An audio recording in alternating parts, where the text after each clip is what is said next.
തമിഴ്നാട്, കർണാടക സംസ്ഥാനങ്ങളുമായി അതിർത്തി പങ്കിടുന്ന ജില്ല. നിരവധി ഗോത്ര സംസ്കാരങ്ങളുടെയും ചരിത്ര സംഭവങ്ങളുടെയും സംഗമഭൂമി. പാരമ്പര്യത്തിൻ്റെയും സംസ്കാരത്തിൻ്റെയും കാഴ്ചകൾക്കൊപ്പം പുതിയ സമവാക്യങ്ങളും കൂടിച്ചേരുമ്പോൾ ടൂറിസത്തിന് പുതിയ കാലത്തിൻ്റെ വാഗ്ദാനം കൂടിയാകുന്നു വയനാട്. കാലത്തിനൊപ്പം മാറുന്ന പുതിയ ട്രെൻഡ് ഗ്ലാസ് ബ്രിഡ്ജ്. ലക്കിടിയിലുള്ള അൾട്രാ പാർക്ക്. കേരളത്തിലെ ഏറ്റവും ഉയരത്തിലുള്ളതും ഏറ്റവും ചെറുതുമായ ശുദ്ധജല തടാകം പൂക്കോട്. ഭൂപ്രകൃതിയും സുഖകരമായ കാലാവസ്ഥയും കൊണ്ട് അനുഗ്രഹീതമായ ഭൂമിയാണ് വയനാട്. വയനാട്ടിലെ ഗോത്ര ജീവിതത്തിൻ്റെയും കലാരൂപങ്ങളുടെയും നേർക്കാഴ്ചയാണ് എന്നൂര് പൈതൃക ഗ്രാമം.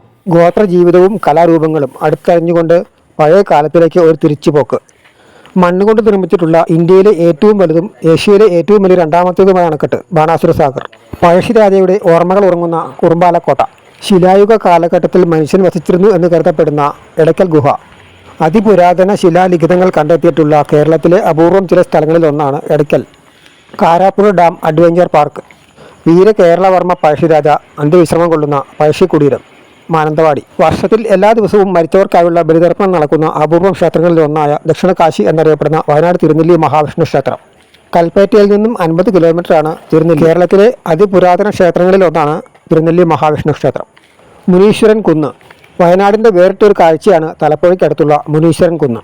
വനനാട്, വയൽനാട് എന്നീ പേരുകളിൽ നിന്നാണ് വയനാട് എന്ന പേര് വന്നതെന്നാണ് ചരിത്രാന്വേഷകരുടെ കണ്ടെത്തൽ.